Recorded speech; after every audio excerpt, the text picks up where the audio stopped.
Muy buenos días, hermanos, amigos que nos visitan, sean bienvenidos. Vamos a aprovechar la postura y venir en oración delante de Dios, pidiéndole su bendición y su dirección en este tiempo del estudio de la palabra. Oremos. Padre, te damos gracia infinita por habernos traído a tu casa nuevamente en esta mañana. Gracias por habernos, Señor, permitido poder alabar tu nombre y glorificarte.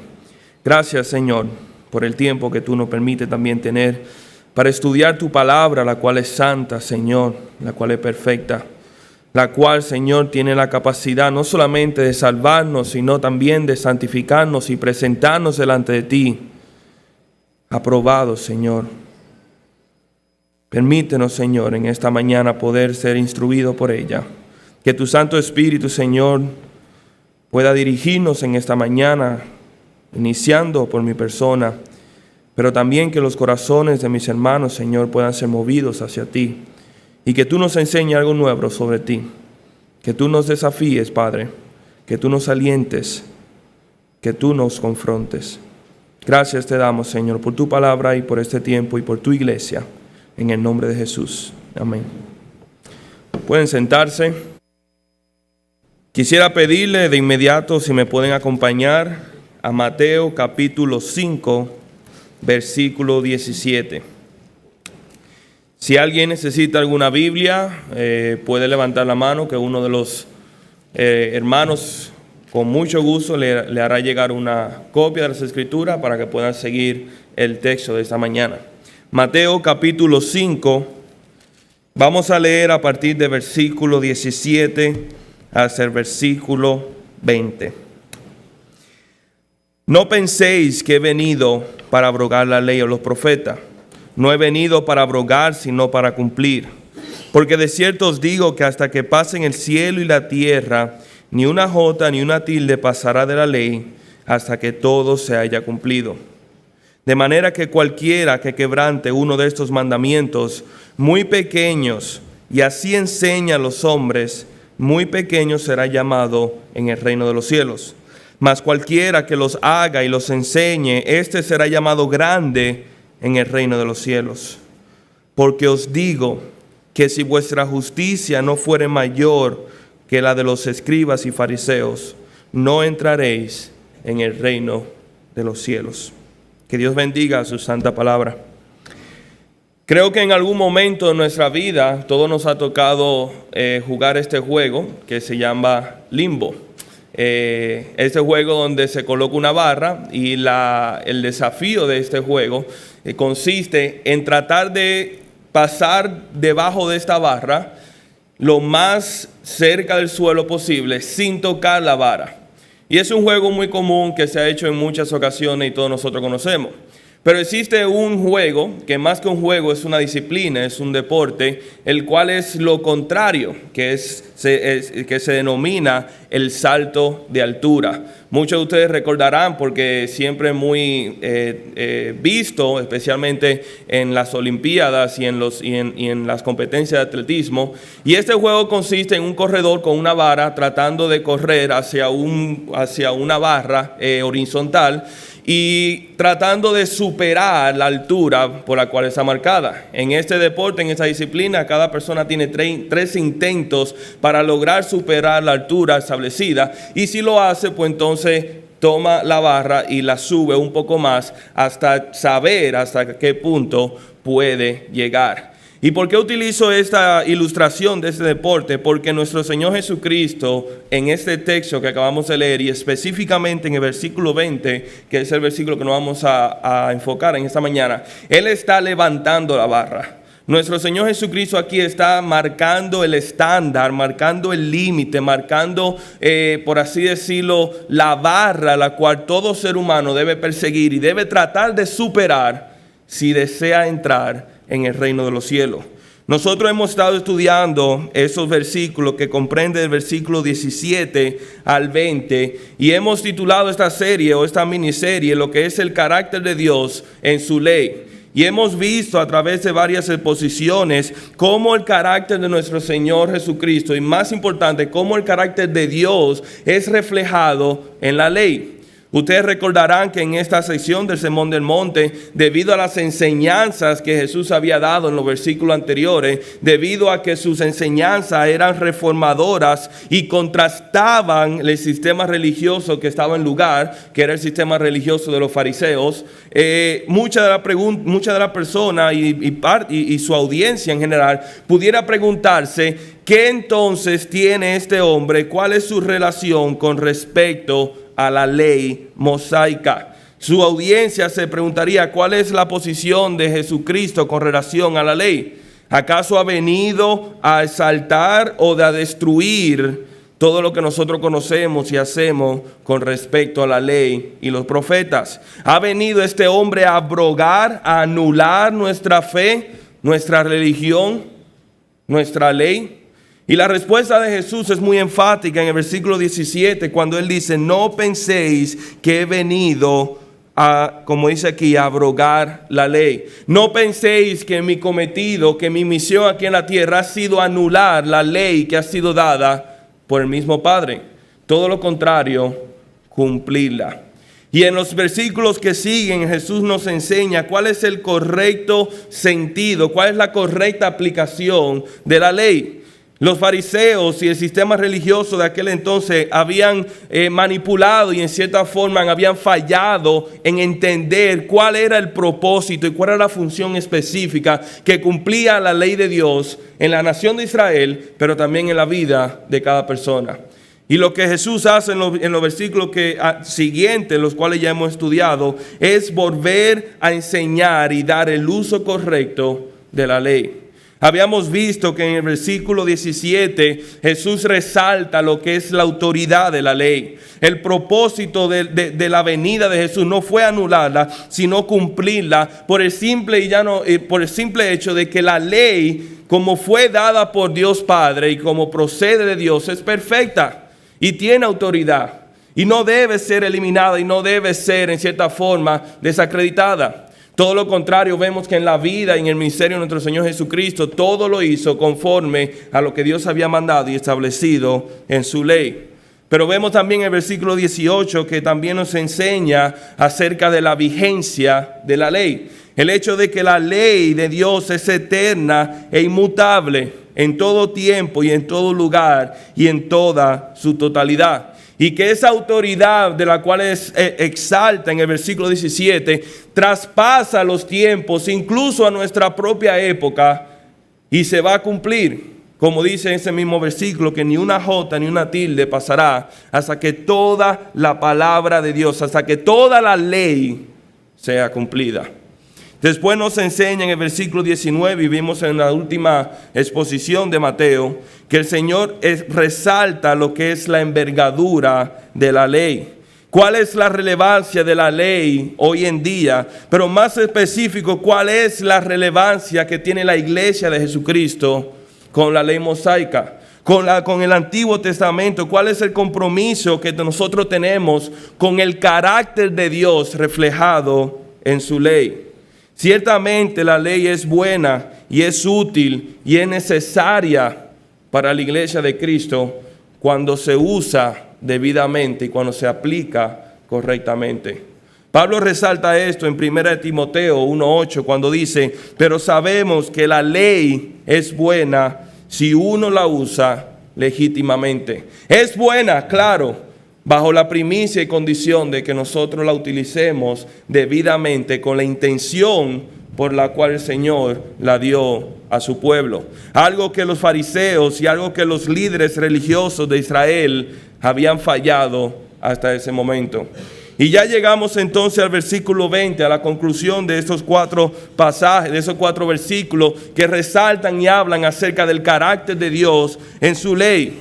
Y aquí vemos muy claramente cómo el Señor resalta lo que es la exigencia de la ley. ¿Qué demanda la ley de aquellos que desean a vivir por ella? ¿Qué demanda la ley de aquellos a los cuales deben someterse a ella? La respuesta es sencillo. La ley demanda perfección. La ley demanda perfección. Jesús, conociendo la tendencia de su audiencia, conociendo que la tendencia de ellos era aferrarse a la ley para fines de justificación, y también sabiendo de que precisamente esto era lo que los fariseos y los escribas habían enseñado y habían moldeado con su vida, Jesús decide concluir esta sección de la siguiente forma, señalando cuál es la medida de la ley. En otras palabras, si buscas ser justificado por la ley, esto es lo que la ley demanda. Si buscas ser justificado por la ley, esto es lo que debes entonces cumplir. ¿Qué es entonces esto que la ley demanda de nosotros?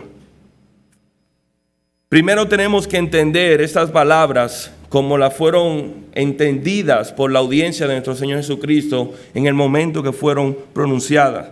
Y dice el versículo 20, porque os digo que si vuestra justicia no fuere mayor que la de los escribas y fariseos, no entraréis en el reino de los cielos. Los escribas y fariseos que se resaltan aquí fueron una élite religiosa que vamos a hablar un poco más en un momento, pero esas personas habían atrofiado y en cierta forma hecho atrocidades con la ley de Dios. Habían descuidado los pequeños mandamientos, como menciona el versículo 19. Habían olvidado el espíritu de la ley y habían aplicado erróneamente la ley en la vida, en sus vidas y en la vida del pueblo. Pero sin lugar a duda, su peor atrocidad y su mayor crimen contra la ley es lo que el Señor Jesucristo resalta en Mateo capítulo 23, versículo 13, y cito. Dice Jesús en Mateo 23, 13, mas hay de vosotros, escribas y fariseos, hipócritas, porque cerráis el reino de los cielos delante de los hombres, pues ni entráis vosotros, ni dejáis entrar a los que están entrando. Los escribas y fariseos fallaron en responder la pregunta más importante de sus vidas. ¿Qué debo hacer para ser salvo? ¿Qué debo hacer para poder entrar y para poder tener un lugar en el reino de los cielos? No solamente ellos fallaron en responder correctamente esa pregunta, no solamente ellos vivieron bajo la impresión de que habían acertado esta pregunta, cuando la realidad era todo lo contrario, sino que peor aún, también enseñaron a otros incorrectamente, guiándolos también a su perdición, al igual que ellos. Los fariseos y escribas fallaron en responder esta pregunta tan vital y esencial para cada uno, para cada persona y para cada ser humano sobre esta tierra. Y la pregunta que nos hacemos es, ¿y nosotros? ¿Y tú, hermano, amigo que nos visitas? Es imprescindible que también nosotros contestemos correctamente esta pregunta. Y no podemos darnos el lujo de equivocarnos. No podemos darnos el lujo de equivocarnos porque de esto depende nuestra vida, pero de esto depende también dónde pasará la eternidad nuestra alma. Si en la presencia de Dios, en el cielo, en su reino, o en el castigo y la condenación eterna en el infierno. No podemos cometer el mismo error de los escribas y fariseos. Y es por eso que es muy importante que prestemos atención a lo que Jesús dice en este versículo acerca de ellos y lo que nos enseña a nosotros que debemos cuidar y que debemos evitar, lo cual cometieron y cayeron los escribas y los fariseos. Pero la primera pregunta que debemos hacernos cuando vemos este versículo es la siguiente: ¿quiénes eran los escribas y fariseos? Obviamente, si estudiamos las Escrituras, nosotros vemos innumerables menciones de ellos, específicamente en los Evangelios y en el ministerio de nuestro Señor Jesucristo. Pero ¿quiénes eran los escribas y los fariseos ante los ojos del pueblo de Israel? Cuando Jesús pronuncia esta palabra, que ellos entendían que Jesús estaba tratando de comunicarle.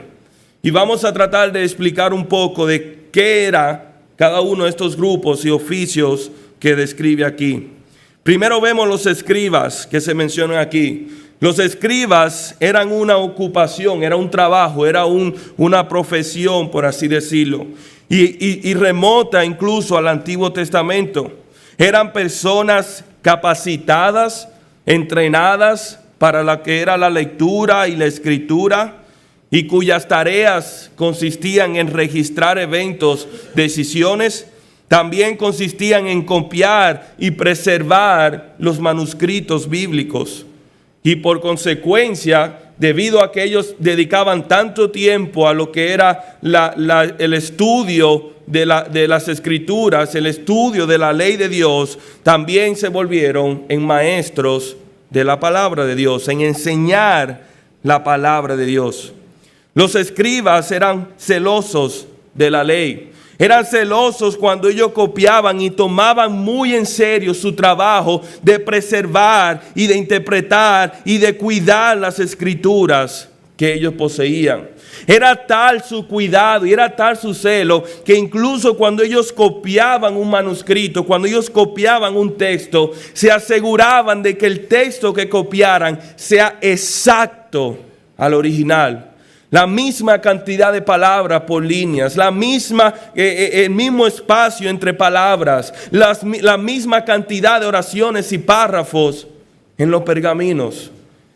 Como hoy en día pudiéramos decir, ellos buscaban era hacer una fotocopia del texto original que ellos copiaban. También escribían comentarios sobre las escrituras. Obviamente, al estudiar su palabra, y como mencionamos ahorita, y el hecho de que ellos se exponían tanto a la palabra de Dios, se dieron a la tarea de escribir comentarios, muchos de ellos que más adelante se convirtieron en ley o en tradición del pueblo de Israel. Y la Biblia nos recalca uno en específico, un gran hombre de Dios que era escriba, el cual era Esdras. Y Esdras dice en el capítulo 7, versículo 6, que era escriba diligente en la ley de Moisés. Pero luego llegamos al Nuevo Testamento. Y para esta época vemos que los escribas ya se han organizado y ya no eran una profesión per se, sino que se había convertido en un oficio, se había convertido, por así decirlo, en un departamento de la sociedad judía.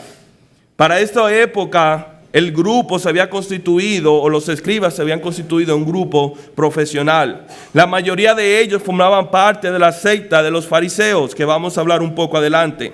Y estaban encargados de la enseñanza y la interpretación de la ley. Eran los maestros del pueblo y debido a esto, en mucha frecuencia se encontraban en posiciones de liderazgo. Si alguien quería preguntar algo sobre la ley, si alguien quería saber o aclarar alguna duda, si alguien quería acudir a una persona para ser instruido sobre la ley, acudía a un escriba. Y cuando había un conflicto, cuando había un debate, tanto en términos doctrinales como en materia de la vida, quien tenía la última palabra era los escribas. Pero también vemos que hace mención aquí de los fariseos. Y eso es algo interesante. Los fariseos, a diferencia de los escribas, no eran un oficio, sino que más bien era una sociedad. Era, por decirlo así, una secta o una fraternidad. Y esta secta estaba compuesta tanto de escribas como de sacerdotes. En otra palabra, no todos los escribas eran fariseos, pero no todos los fariseos eran escribas tampoco. Estaban constituidos por escribas y fariseos. Por escriba y sacerdote. Su nombre fariseo significa los separados. Y posiblemente esto hace referencia a dos cosas. O al hecho de que los fariseos como grupo se separaban de las masas, se excluían de ellos, trataban de ser distintos a las masas. O el hecho de que ellos se separaban para dedicarse al estudio y la interpretación de la ley.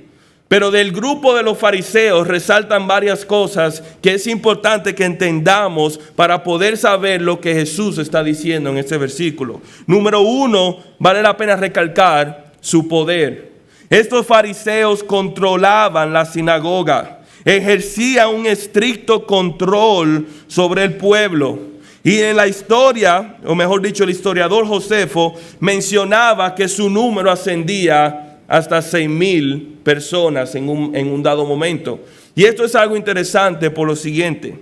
Aunque esto no era un gran número de personas en comparación con la población judía, 6,000 personas era un número insignificante, pero estas 6,000 personas, número uno, constituían la secta más grande, y número dos, estas 6,000 personas habían influenciado la vida y la teología y la doctrina judía al punto tal que habían rediseñado la religión judía y la vida judía de acuerdo a sus enseñanzas. Este grupo selecto tenía la influencia máxima sobre toda la población y sobre todo el pueblo judío y hebreo. Pero también sabemos que eran un grupo celoso de la palabra de Dios, extremadamente celoso de la ley mosaica, y eran los responsables de lo que se conocen como las tradiciones o las leyes orales. Los fariseos se enfocaban principalmente en dos cosas, y esto era en que se cumpliesen las leyes relacionadas con el diezmo y las ofrendas, pero también que se cumpliesen las leyes relacionadas con todo lo que tendría que ver con las limpiezas ceremoniales y de no contaminarse. Por eso vemos en los evangelios que hacen tanto énfasis el mismo Señor Jesucristo del afán y en cierta forma el deseo que ellos tenían de mantenerse limpio. Al igual también de querer ofrendar hasta la más mínima detalle, hasta el más mínimo de sus posesiones para asegurarse de que ellos no estén fallando en esto del diezmo. ¿Y qué podemos concluir de esto entonces, hermanos? Tanto los escribas como los fariseos eran considerados como la máxima autoridad en materia de religión y sociedad judía. Ellos eran prominentes en la sociedad, no solamente en el ámbito religioso, pero incluso en el ámbito social y político. La voz de los fariseos, la voz de los escribas era escuchada y respetada por el pueblo.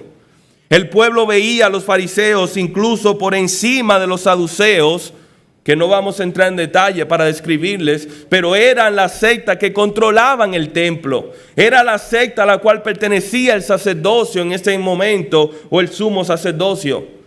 Y ellos escuchaban las instrucciones de los fariseos por encima del mismo sumo sacerdote.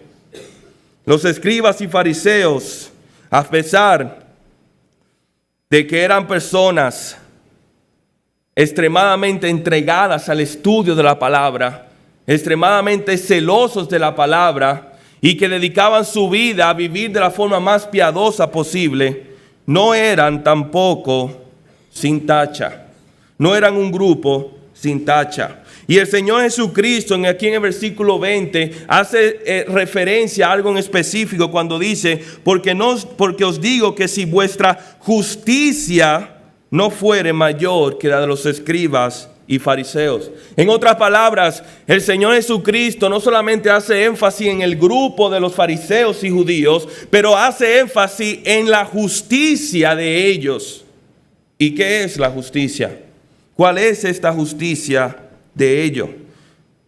Obviamente, cuando Jesús hace referencia de la justicia, se está haciendo referencia a las cualidades de ello, de ser justo, no de hacer justicia, no de hacer, de pagar a una persona lo que merece, sino que está haciendo referencia a la cualidad de ser recto delante del Señor. Pero ante los ojos del pueblo, esto era interesante. Había un dicho entre los judíos que decía lo siguiente: si solamente hubieran dos personas que van al cielo, esto sería un escriba y un fariseo. Si solamente hubieran dos personas que pudieran entrar en el cielo, de seguro que va a ser un escriba o un fariseo. Y ellos eran amados por el pueblo, entre comillas. Ciertamente los fariseos y escribas eran considerados como personas piadosas, lo más piadoso que existía en Israel. Ser escriba o fariseo era un honor y era un prestigio ante los ojos de su sociedad. Y no podía pasar un escriba, no podía pasar un fariseo por las calles sin no llamar la atención, sin no ser resaltado, notado por el resto del pueblo. Si algún hebreo deseaba vivir una vida piadosa delante de Dios, si algún hebreo judío deseaba hacer lo correcto delante de Dios, lo único que tenía que hacer era imitar a un fariseo. O por lo menos así entendían ellos que debían de hacer. Lo único que tenía que hacer era imitar a un fariseo o escriba. Pero las palabras de Jesús fueron chocantes cuando dice en Mateo 5, versículo 20, dice lo siguiente: si la justicia de los escribas y fariseos no es suficiente, en Mateo capítulo 20, esa es una frase que explicaba, cuando dice aquí el Señor Jesucristo que si vuestra justicia no fuere mayor que la de los escribas o fariseos, no os entraréis en el reino de los cielos. Y estas palabras de Jesús fueron chocantes para su audiencia. Estas palabras de Jesús debieron de asombrar el entendimiento de su audiencia, porque ellos decían: ¿cómo puede un ser humano ser más justo? ¿Cómo puede una persona alcanzar mayor justicia que la que un fariseo y un escriba ya tienen? ¿Cómo es esto posible? Si la justicia de los escribas y fariseos no es suficiente, entonces nada lo es. Debieron de haber pensado al escuchar esas palabras. Pero no solamente los fariseos y escribas eran tenidos por gran estima, pero al mismo tiempo eran en cierta forma despreciados por el pueblo de Israel. Debido a que los fariseos y escribas tenían eran tan entregados al estudio, esto también acarreaba que ellos tenían una tendencia a ser arrogantes y prepotentes. De hecho, estos grupos, los fariseos y escribas, se creían estar por encima de las personas. Y evidencia de esto está en la oración que vemos en Lucas capítulo 8, versículos 11 y 12, y no vamos a leerlo, pero es la oración del fariseo que dice: gracias, Señor, porque yo no soy ladrón, no soy injusto, no soy adúltero y no soy publicano, y ayuno 2 veces y doy diezmo de todo lo que gano. Y esa oración pudiera ser muy común en aquel entonces, porque existía ese orgullo, existía esa arrogancia por la misma secta de los fariseos y por el mismo grupo de los escribas. Utilizaban su posición y estatus para aprovecharse de la persona, como también dice Mateo 23, 14, que resalta que ellos se aprovechaban y devoraban las casas de las viudas. Y con estas razones a menudo eran vistos con desprecio. Increíble la dicotomía cuando vemos a un grupo amado y odiado al mismo tiempo, respetado y despreciado, tenido en gran estima y tenido en poca estima. Pero ¿cuáles eran algunas de las características de esta justicia de los escribas y fariseos que impedían la entrada al reino de los cielos? Ciertamente ellos tenían justicia. Pero lo que el Señor Jesucristo está diciendo en el versículo 20, ustedes ven esa barra que han colocado los escribas y los fariseos, ven esa barra que han colocado con su vida y con su enseñanza y con su testimonio, tienen que llevarla más alto. Porque esa barra no es suficiente. ¿Y por qué no es suficiente? Por 2 razones en específica. Número 1, porque la justicia de los fariseos estaba basada en apariencias. La justicia de los escribas y fariseos estaba basada en apariencias externas. En repetidas ocasiones Jesús les acusa de enfocarse exclusivamente en lo exterior y no en lo interior. Mateo 23, 25 le dice que ellos se enfocan en limpiar lo exterior de vaso y de los platos, pero dentro están llenos de injusticia. Mateo 23, 27 dice que ellos son sepulcros blanqueados, son tumbas que a la vez se ven muy bonitas y se ven muy decorosas por fuera, pero por dentro están llenos de corrupción y de podredumbre. Lucas 12:1, Jesús declara que la levadura de los fariseos, cuando él dice al pueblo, cuidados de la levadura de los fariseos, y recalca y dice que es la hipocresía. La hipocresía porque lo que ellos aparentan en el exterior no tiene ninguna relación con lo que ellos son en su interior y quienes son en realidad. Los escribas y fariseos acentuaban lo externo por la simple razón de que esto era visible ante los hombres. Esto era lo que los hombres podían ver. Y Mateo capítulo 23, versículos 5 al 7, Jesús es muy enfático cuando dice lo siguiente. Dice, antes, hablando de los fariseos y escribas, hacen todas sus obras para ser vistos por los hombres, pues enseñan sus filacterías y extienden los flecos de sus mantos y aman los primeros asientos de la cena y las primeras sillas en la sinagoga y las salutaciones en la plaza y que los hombres le llamen rabí, rabí. En otras palabras, ellos les encantaba el halago y las alabanzas y el reconocimiento y la aceptación de los hombres. Y por esta razón ellos se enfocaban en presentarse limpios y justos en el exterior, porque le importaba más la opinión de los hombres que la opinión de Dios sobre ellos. Les importaba más y procuraban agradar a los hombres antes que agradar a Dios, por cuanto no cuidaban su interior, por cuanto no cuidaban su corazón, lo cual era lo que Dios miraba y prestaba atención. Los fariseos y escribas cometieron un grave error y ellos asumieron que el agrado del pueblo también implicaba el agrado de Dios. Al ser reconocido por la sociedad, al estar colocado en lugares de influencia, al ser líderes y dirigentes de la nación y tener un lugar prestigioso, debe ser porque estamos haciendo las cosas bien. Debe ser porque Dios nos está bendiciendo por lo bueno y lo justo que somos. Y nada era más ajeno de la realidad que esto. Hermanos, nosotros también podemos cometer ese error. Nosotros también podemos cometer este error. Y amigo que nos visitas, también debes preguntarte esto.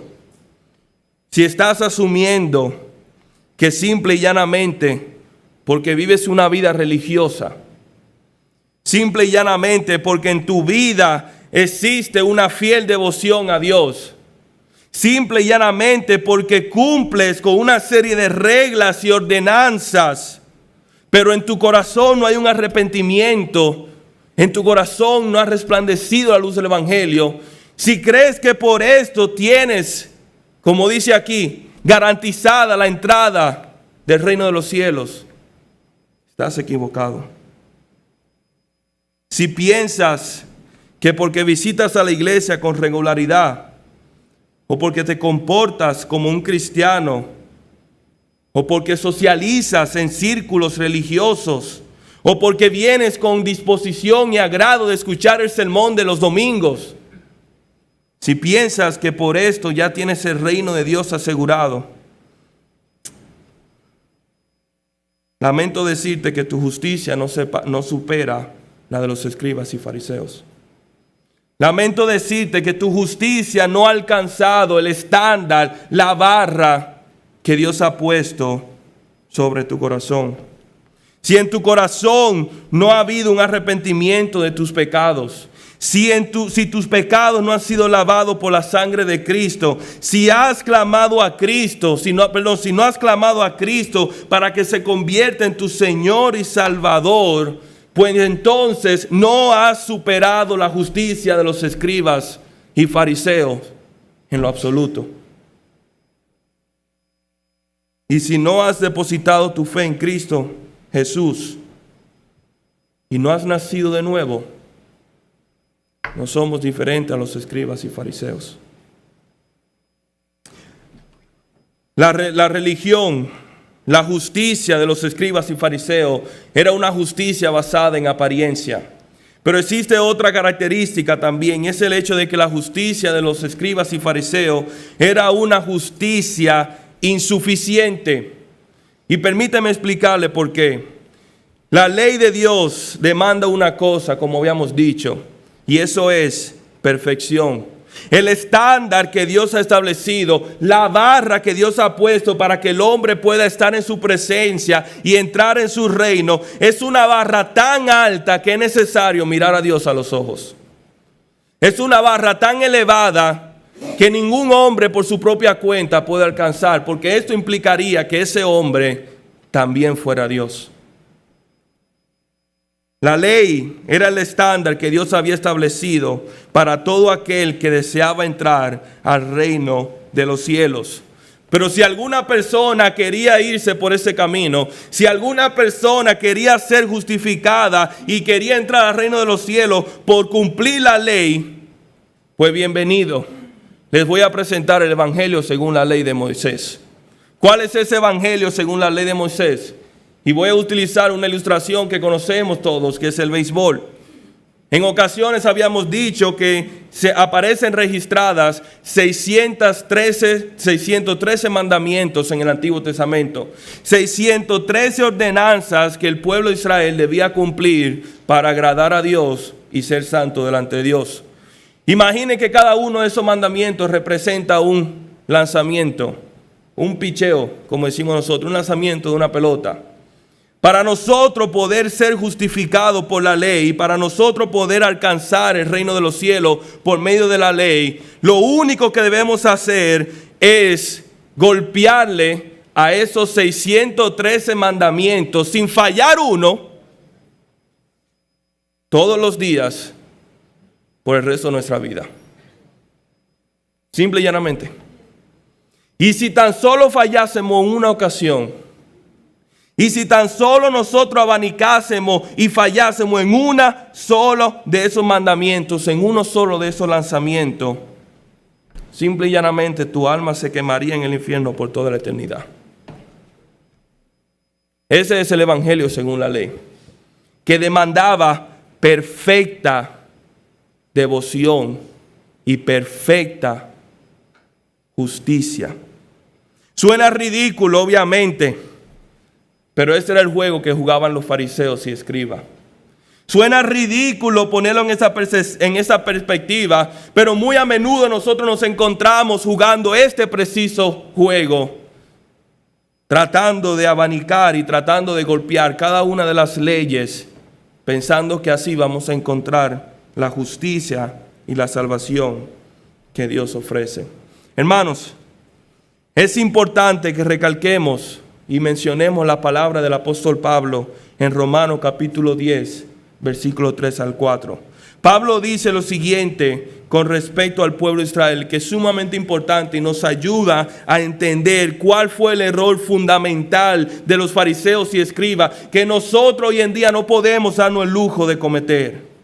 Dice Pablo en Romanos 10, versículo 3 en adelante, hablando de Israel, dice: porque ignorando la justicia de Dios y procurando establecer la suya propia, esa es la justicia de Israel, no se han sujetado a la justicia de Dios. Porque el fin de la ley, dice Pablo, por medio del Espíritu Santo, es Cristo, para justicia a todo aquel que cree. Porque el fin de la ley es esto, Cristo. Y hermanos, hermanas, amigos que no visita, eso es lo que el Señor está enseñando en estos versículos. Este es el espíritu y la intención de nuestro Señor en esta porción de Sermón del Monte, de que nuestra justicia no debe ser la nuestra, sino la justicia de Cristo. El fin de la ley, el propósito de la ley, la misión por la cual Dios dio la ley no fue para justificarnos, no fue para hacernos ver lo bueno que éramos, todo lo contrario, para llevarnos hacia Cristo, para mostrarnos lo suficiente que somos y la necesidad que tenemos de una justicia mejor, mayor y perfecta que no puede ser adquirida por medio de la ley, sino que solamente pudo adquirirlo Cristo Jesús. Ese es el fin de la ley, que pongamos nuestros ojos en Cristo.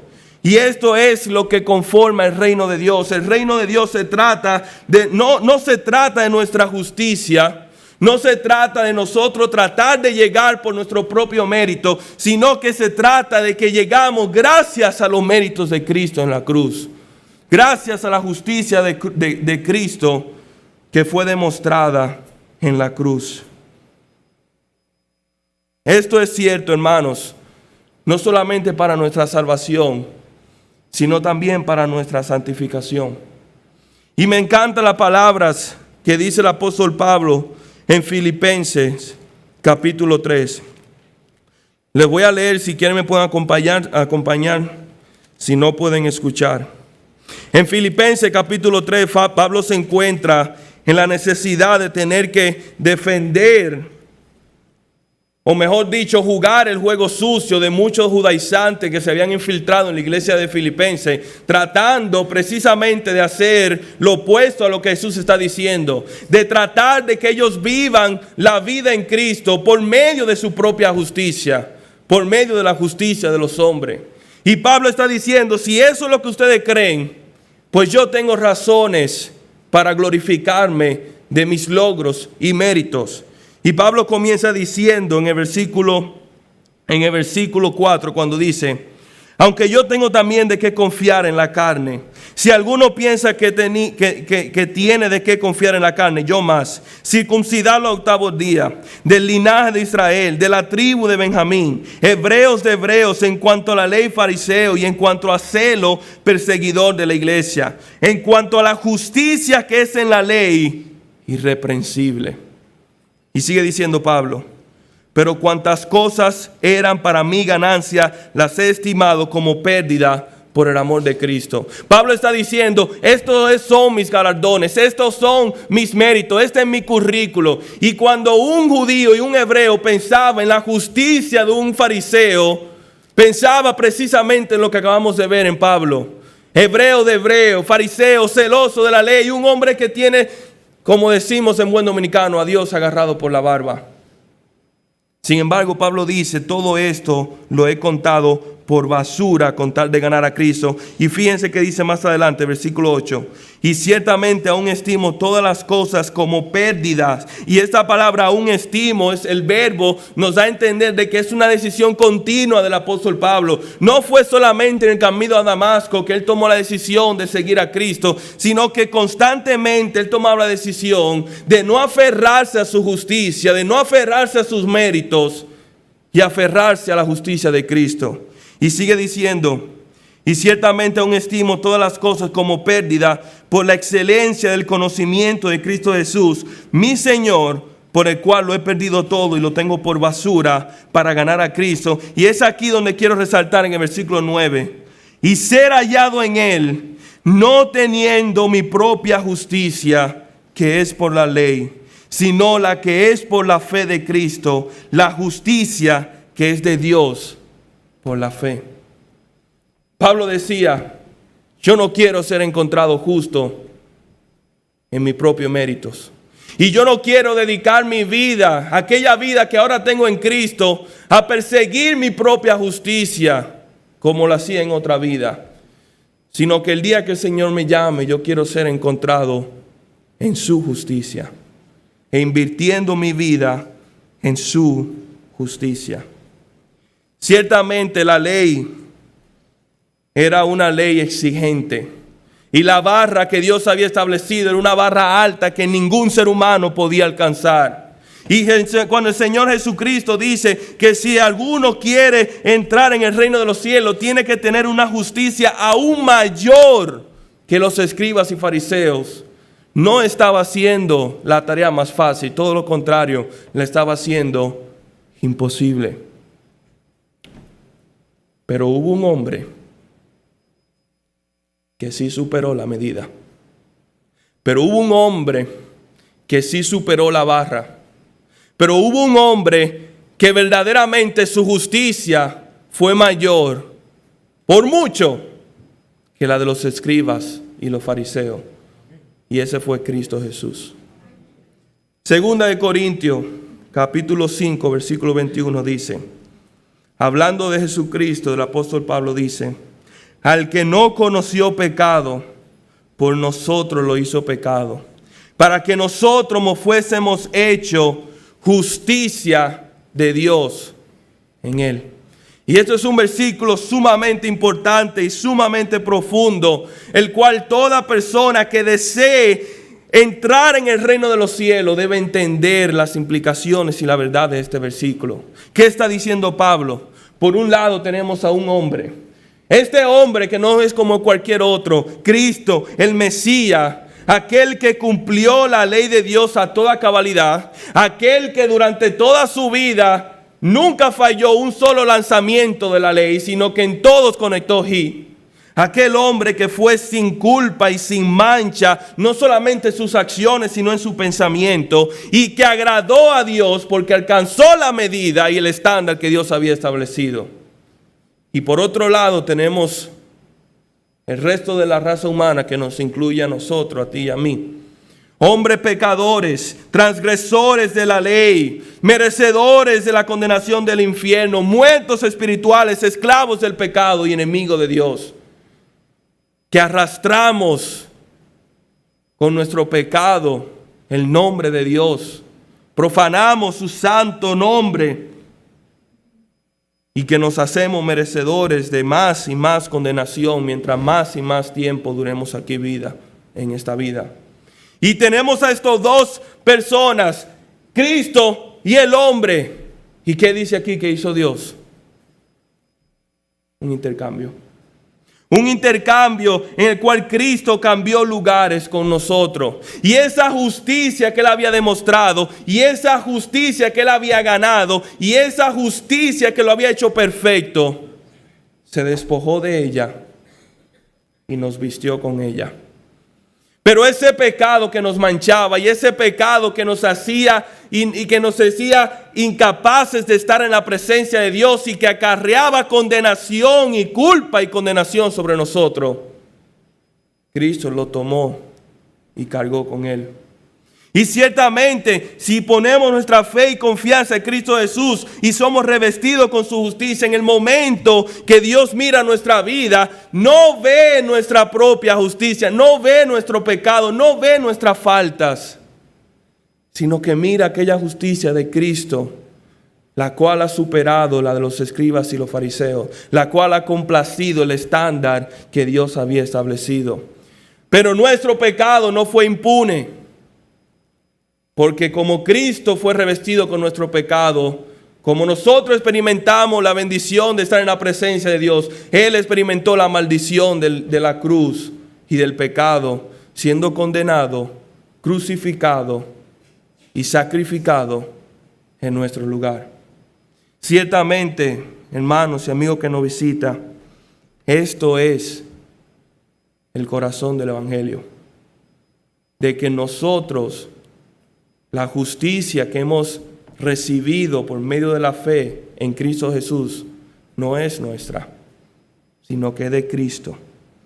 Todo lo que la ley demandaba, Cristo proveyó. Y esta ley que tenía tan alta justicia, y esta justicia la cual mismo Jesús dice que debe ser mayor que los escribas y fariseos, es única y exclusivamente su propia justicia, la cual cada uno de nosotros necesitamos, si no lo hemos hecho, revestirnos de ella, aferrarnos y clamar a ella. Isaías 53, capítulo 4 y 5, y con esto terminamos, lo presenta de la siguiente forma: ciertamente llevó Él nuestras enfermedades y sufrió nuestros dolores, y nosotros le tuvimos por azotado, por herido de Dios y abatido. Mas Él herido fue por nuestras rebeliones, molido por nuestro pecado. Y el castigo de nuestra paz fue sobre Él. Y por sus llagas fuimos nosotros curados. ¿Has sido curado tú en esta mañana? ¿Has sido regenerado? Has sido purificado, has nacido de nuevo, porque te has aferrado a la obra de Cristo en la cruz. Has proclamado que Él es Señor y Salvador de tu vida. Y has sido hallada ante los ojos de Dios, no con tu propia justicia que es según la ley, sino vestido con la justicia de Cristo, la cual es la única que el Padre va a aceptar en el día del juicio final. Si no lo has hecho todavía, Señor te da la oportunidad en esta mañana. Quisiera pedirle, por favor, si pueden cerrar sus ojos e inclinar su rostro.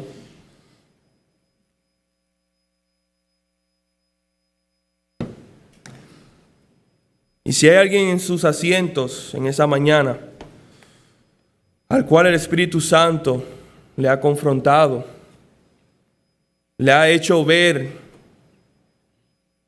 lo miserable e insuficiente que es su justicia y lo fútil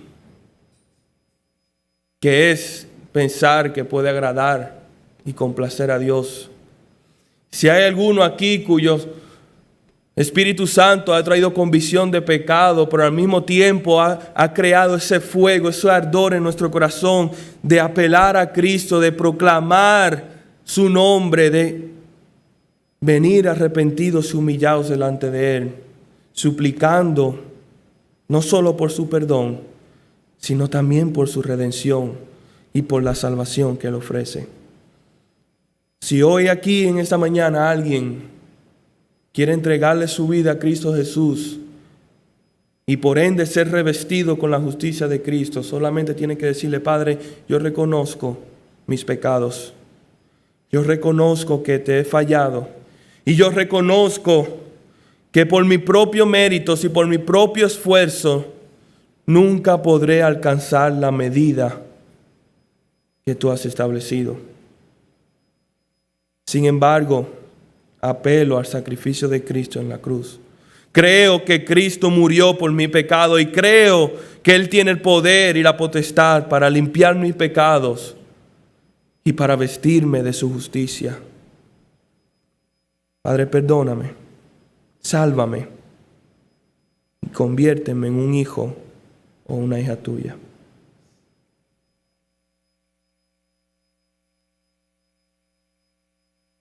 Padre, te damos gracias por tu palabra. Te damos gracias, Señor, por tu ley, la cual es perfecta, la cual tiene autoridad, la cual trasciende los tiempos, Señor, y es relevante para nuestra iglesia hoy en día, pero también la cual nos ha mostrado a Cristo. Y nos ha llevado, Señor, al punto de darnos cuenta que lo que necesitamos no es una serie de reglas, no es tratar de impresionarte. Todo lo contrario, aferrarnos a aquel que ya te ha impresionado. Aferrarnos a aquel a quien ya tú te has complacido y lo has hecho acepto delante de ti. A Cristo Jesús. Padre, permite, cada uno de nosotros, permite a tu iglesia que no solamente confesemos haber confiado en ti y en tu justicia, pero que el día que tú vengas por nosotros nos encuentres, Señor, no obrando en nuestra propia justicia, sino en aquella que es en Cristo por medio de la fe. Y que nuestra justicia o nuestras acciones, nuestras obras, sean simplemente un fruto de esa relación que existe entre tú y nosotros. Gracias por tu palabra y gracias por este día te damos, Señor. Ayúdanos, te lo pedimos en el nombre de Jesús. Amén.